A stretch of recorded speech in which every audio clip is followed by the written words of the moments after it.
it simple so that you can spend more time flying and spend less time trying to interpret what the chart is trying to tell you.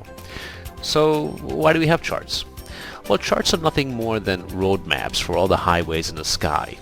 You wouldn't go on a car trip without a map. Well, the same thing goes for flying. Even in today's modern aviation world of computers, reading charts is an essential skill that every pilot needs to know. So why do we have them? Well, for starters, they give us direction. They get us from point A to point B. Second, it's safety. Every single plane stays on the exact route that it filed. And finally, reduced workload for both you and air traffic control. Can you imagine air traffic control trying to vector you from point A to point B to point C to point D? It would be just a royal mess.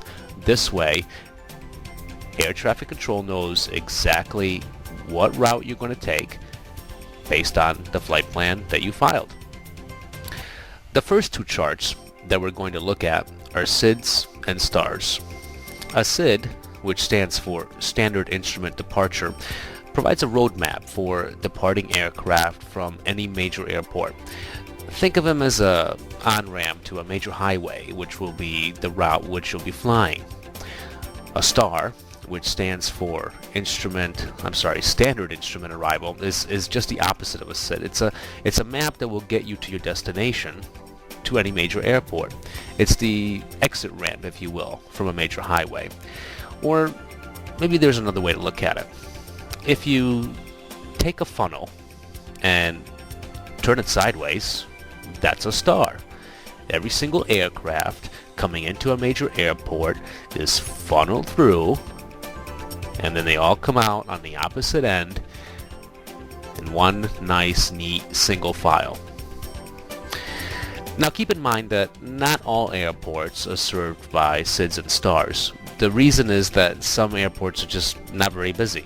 Why install a massive intersection when a small four-way stop will serve the purpose?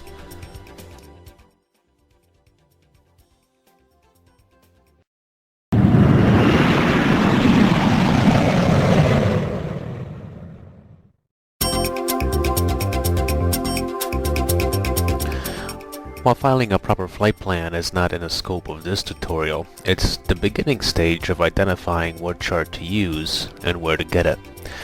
The internet is loaded with websites that will prepare a flight plan for you, but one of my favorites is flightaware.com. Simply navigate to the site and select Resources from the left-hand side. Navigate to Recently Used IFR Routes, and you're ready to enter your departure and destination airport. Miami International Airport is a very busy airport. Serving well over 1,000 flights a day, ATC is very busy. For this example, we positioned ourselves on runway 9 and are ready for takeoff. Before we begin, however, let's determine what chart to use based on the flight plan that we created. FlightAware.com provides us with a flight plan after we enter our departure and destination airport. What I really like about the site is that it's not only lists the most popular flights, but it lists real flights the way they are flown in the real world. A closer look at the plan reveals that we're going to be flying at flight level 360. The first part of our flight plan also indicates the name of the SID that we're going to use, in this case, Headley 1. What we need next is a chart, and the best place to get charts is aeroplanner.com. We navigate to the site and enter KMIA as our departure airport. You will notice that KMIA has many SIDs, but the one we're interested in is Headley 1. We click on it, and a chart comes up. Miami International has 4 runways, and sure enough, the chart indicates that this is the case. Since we're departing from runway 9, we need to find out what to do. By moving to the second page of the chart, we can see the description clearly tells us what needs to be done. The first thing we need to determine is where on the chart we are located. The runways are not labeled. but since we're located on runway 9, we can guess that our heading is going to be 90.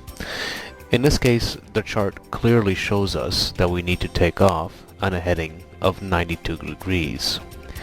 Reading the description of what needs to be done reinforces the idea by explaining to us in clear language that indeed we take off on a heading of 92 degrees to 520. 520 in this case indicates our altitude. In other words, we need to take off, and once we reach 520 feet, we make a left turn to Sonoy, our first waypoint. As you can see, there are many waypoints on the chart, and they all follow the same pictorial description. We have Sonoy and fly direct to Simba. I know this because the arrows on the chart clearly indicate the logical flow of the chart. Our next waypoint on the list is 7 nautical miles away and a heading of 354 degrees. Pay close attention to these distances because if you're programming the waypoints into your FMC, you need to make sure that the distances match. The distance from Sonoy to Simba is 7 nautical miles, and your FMC should indicate this. A small variance is okay, but a large variance indicates an error that needs to be handled. From Simba, we fly to Fork on a heading of 336 degrees and a distance of 5 nautical miles. From Fork, it's another 18 miles to VVMX. You will notice that aircraft that took off from runways 26, 27, and 30 will also be joining you at this intersection. Remember the funnel example? The chart also contains special information located in notes along the way.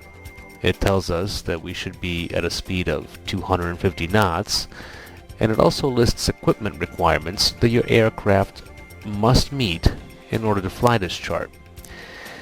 Headley is our next waypoint, and you'll notice that this corresponds to a waypoint on our flight plan. Also notice that the name of the SID corresponds to the first waypoint on your flight plan.